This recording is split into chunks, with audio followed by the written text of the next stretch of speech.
Use the time.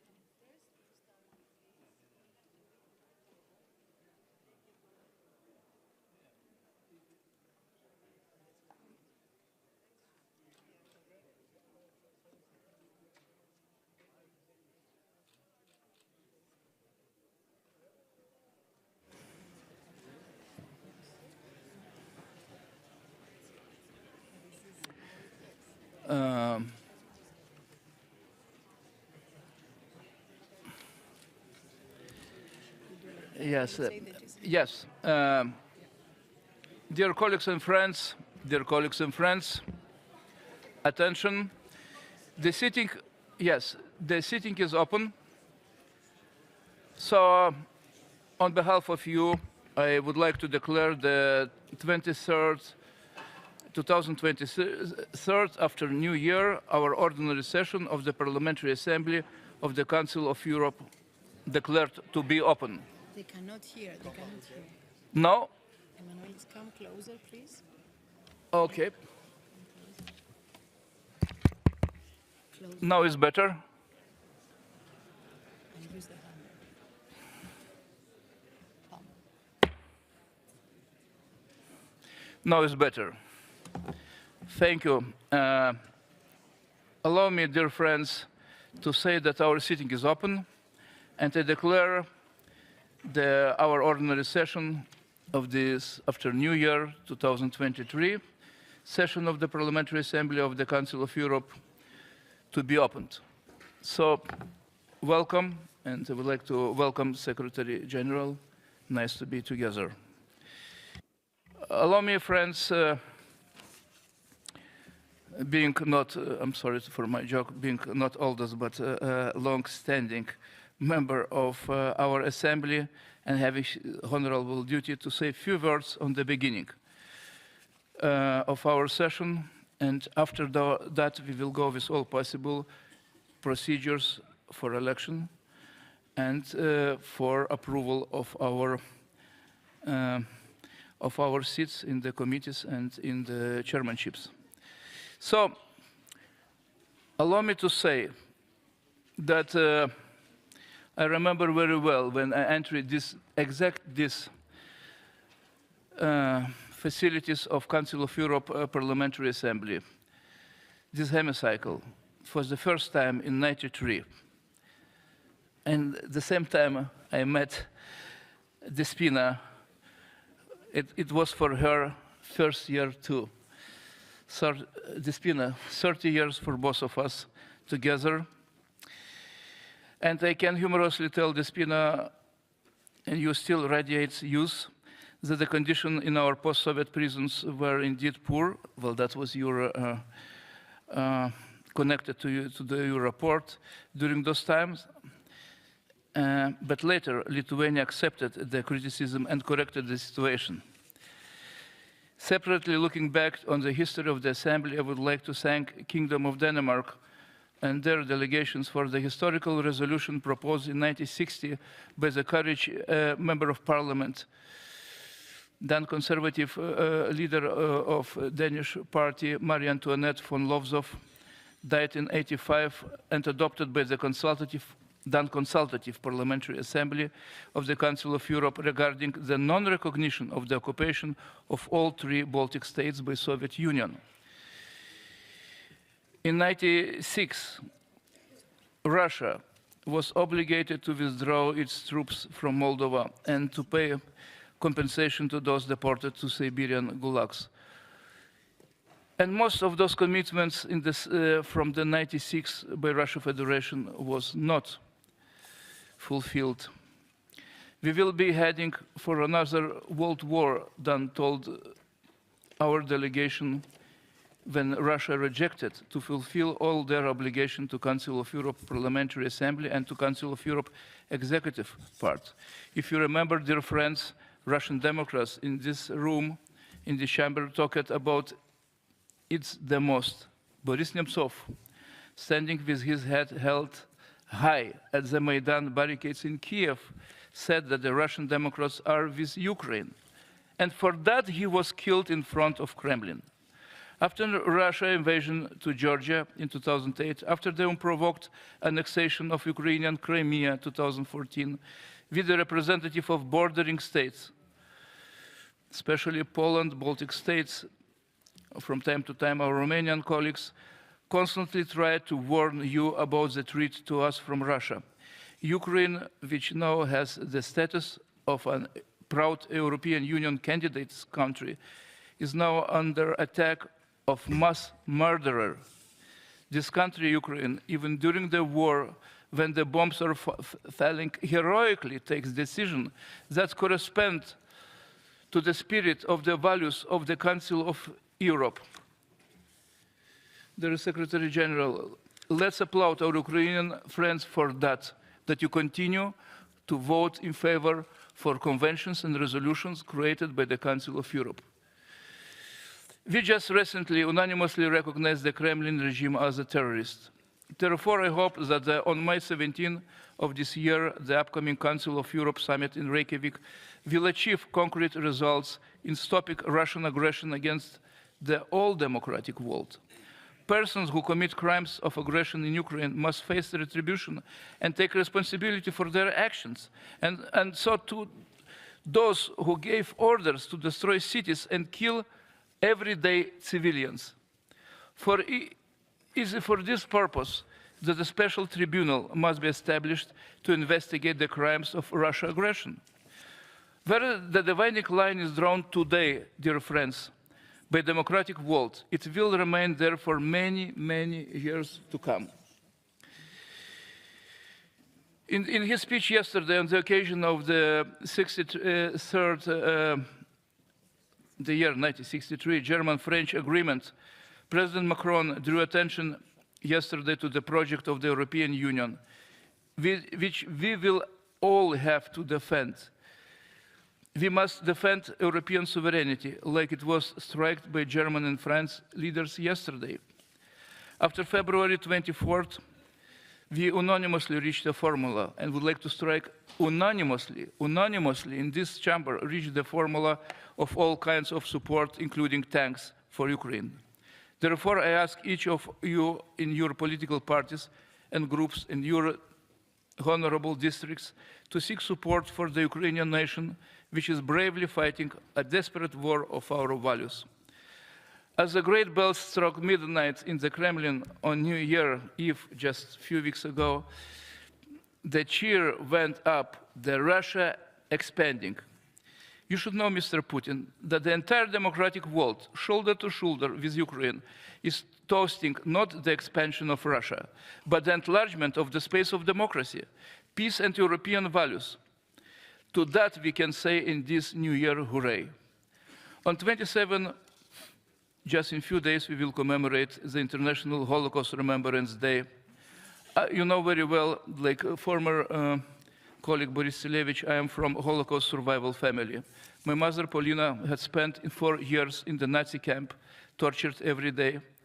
On behalf of the victims of the Holocaust, I would like to ask Mr. Putin to stop using the false anti-Nazi slogan against Ukrainians, to stop using the sacred memory of the victims of the Holocaust for the criminal imperial expansion of the territory of Russia. So, be brave, Parliamentary Assembly of the Council of Europe. Glory to Ukraine. Slava Ukraini. Bon courage.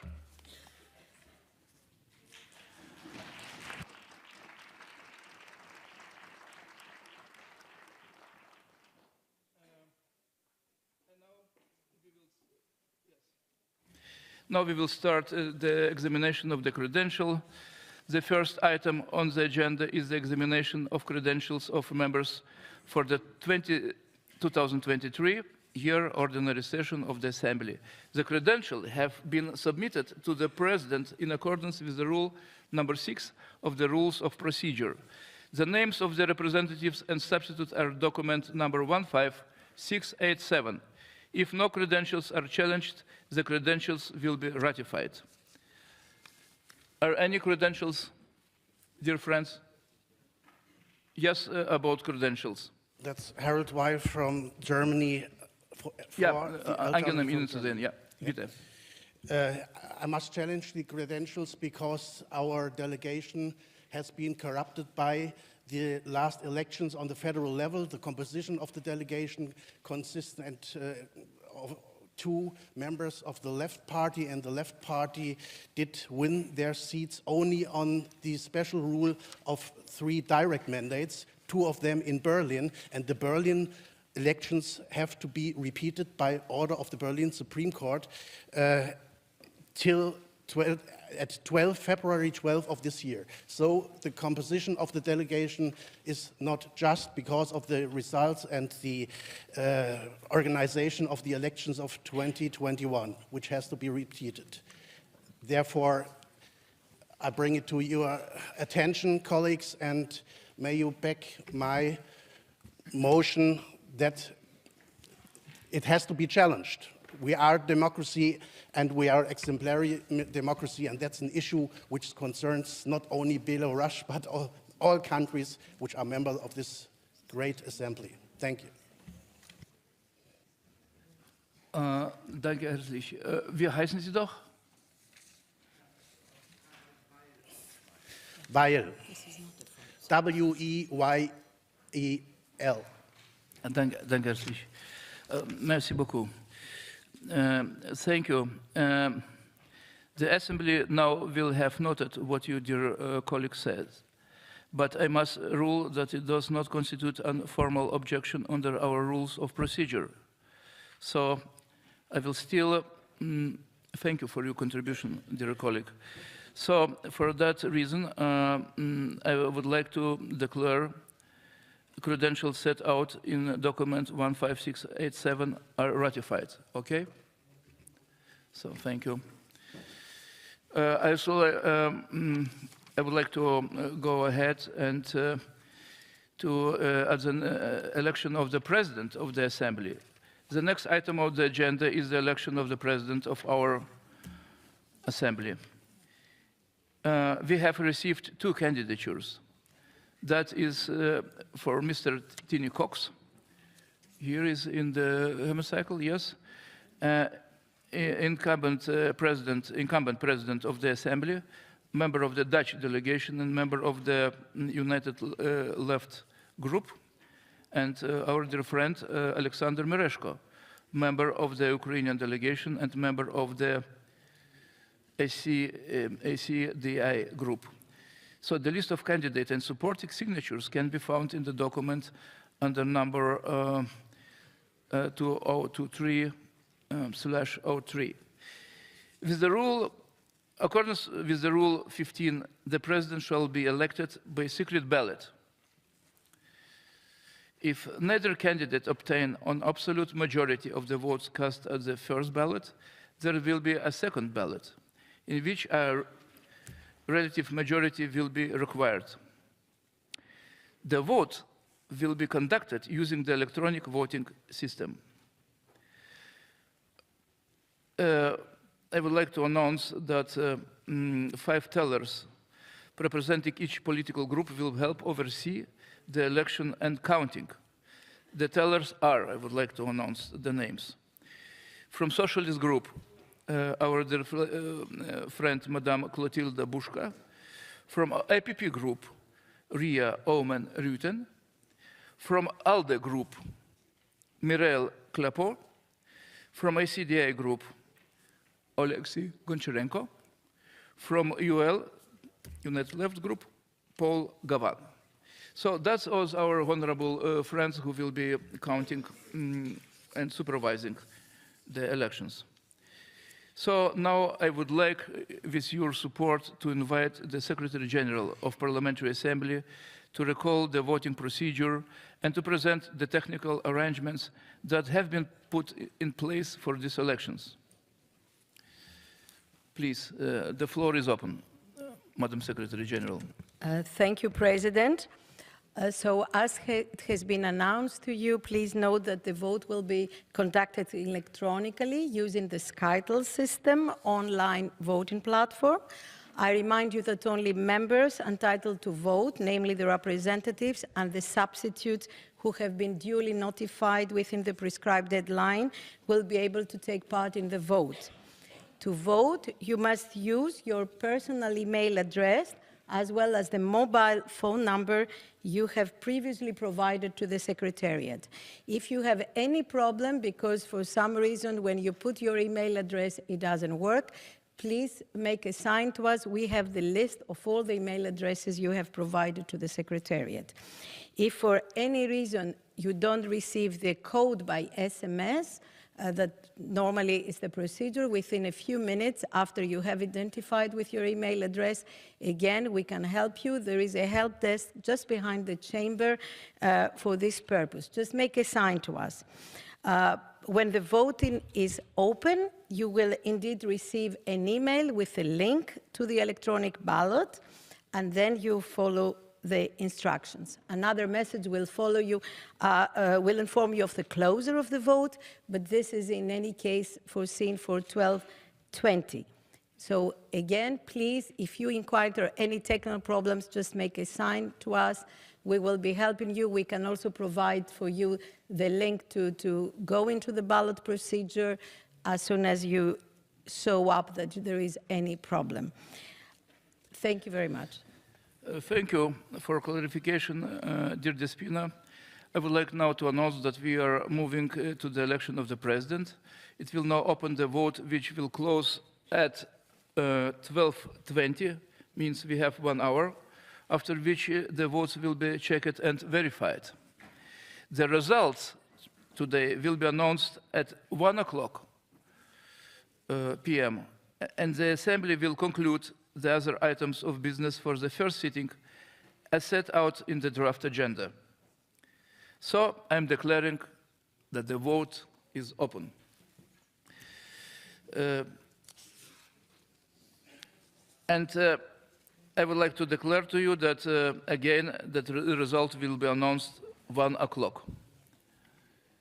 Despina just provide for us the technical support for those who will be a little bit lost in technical procedures during to the electronic voting. Thank you.